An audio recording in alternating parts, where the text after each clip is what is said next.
Hello friends, hello. Generally देखा गया है कि एफआईए के जो खरीद फरोख्त जो होती है उसको ढूंढने के लिए लोग काफ़ी परेशान होते हैं। तो उसको ढूंढने के लिए सबसे अच्छा तरीका है एनएससी के अंदर में एफआईए इंडेक्स में डाल दिए तो आपको ये दिखेगा, या किसी बहुत से ऐसे पोर्टल हैं जिसके अंदर में डिटेल दी जाती है और इसे खोजने के लिए आप तैयार रहते हैं। तो समझना ये है कि आज की डेट में अगर मान के चलो कि ये इंडेक्स ऑप्शन खरीद लिया गया, तो आपको बायर ये भी दिखाते हैं कि मैंने तो ऑप्शन खरीद लिया है, तो आप उसी को देखकर एंटर करना चालू कर देते हो। फ्यूचर में सबसे मेन इम्पॉर्टेंट है फ्यूचर के अंदर में कितना खरीदा और कितना बेचा गया। क्यों चार्ट में ज़्यादातर उठापटक फ्यूचर से ही होती है, और समझना ये ज़रूरी है कि चार्ट के अंदर में फ्यूचर में कितनी उठापटक हो रही है। अगर आप चलते हुए चार्ट के अंदर में भी निफ्टी और बैंक निफ्टी को ये देखेंगे, कैश के स्टॉक जो निफ्टी के हैं उसको फ्यूचर में देखेंगे, तो फ्यूचर की ट्रेडिंग कितनी स्पीड हो रही है और नहीं हो रही है, उसके बाद ही आप इंडेक्स में परिवर्तन देखते हैं। अदरवाइज़ इंडेक्स अकेले काम नहीं करता कभी भी, ये सबको मालूम है। जब तक स्टॉक नहीं भागेंगे या फ्यूचर जो लिया रखा है एफआईआई ने वो उसे भगाएगा।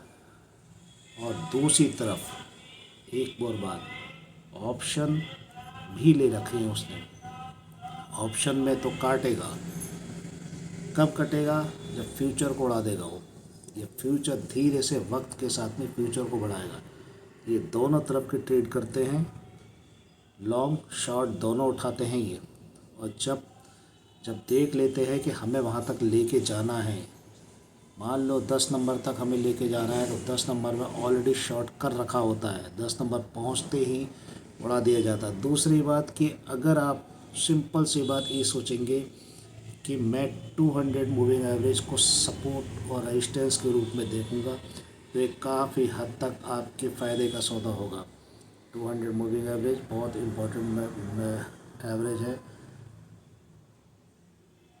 तो 200 डीएमए का आप देखते रहिए। जब 200 पर ऊपर जब खड़ा हुआ है, पर 50 पर भी है, 50 डीएमए पे है, तो ये समझ लेना उसके नीचे जो 200 मूविंग एवरेज दिख रहा है वो आने वाले समय के लिए कैंडल वहाँ पहुँचने वाली है। भले टाइम लगा सकती है लेकिन जाएगी जरूर। दूसरी बात, आरएसआई को मेंटेन करना बहुत ज़रूरी है। आरएसआई पहले आपको सूचित कर देती है। मेरी बात यहाँ तक समझाने की कोशिश थी। अगर आप समझ सकें तो बहुत अच्छी बात। आप मुझे फॉलो करें, लाइक सब्सक्राइब करें। और हेलो फ्रेंड्स, यहाँ पर देखिए जो एफआईआई का मैंने डाटा की बात की थी, एफआईआई डाटा के अंदर में जैसे ये एक ही पोर्टल है 5 पैसा, और आपको इसके अंदर में जैसे ही एफआईआई करेंगे तो ये एफआईआई की डिटेल 12 तारीख के अंदर में जो 1114 करोड़ रुपए का बेच दिया गया कैश, डीआई ने खरीदा कितना, 3869 का।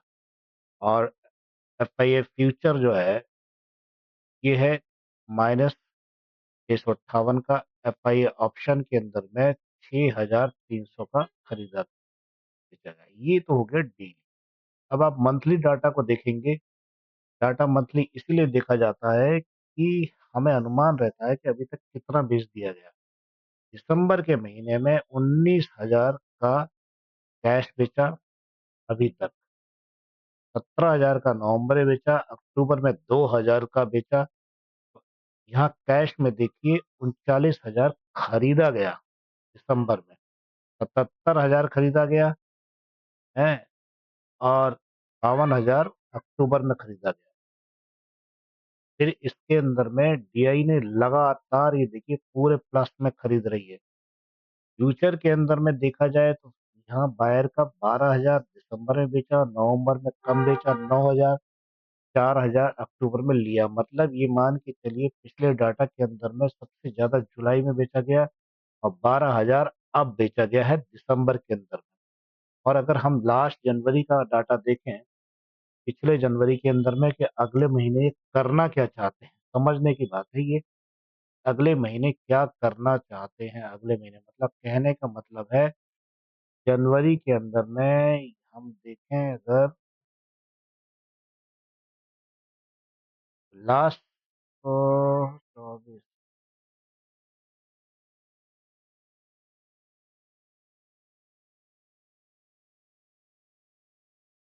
ये है जनवरी।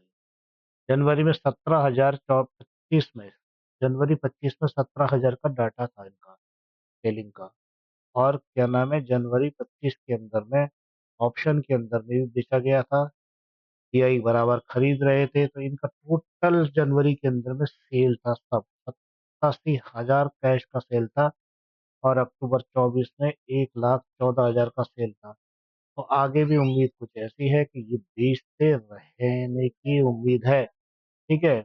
ऑप्शन के अंदर में यहाँ पर 46,000 का खरीदा गया है, 97 का खरीदा गया है, और 1,38,000 का। ओके, ऑप्शन में एक फिर भी ठीक ठाक स्थिति दिखते हैं। एफएनओ के अगर स्कैनर में देखेंगे तो इसमें ये डाटा के अंदर में स्कैनर के अंदर में देखेंगे, ये स्कैनर के अंदर में देखेंगे तो हिंदू,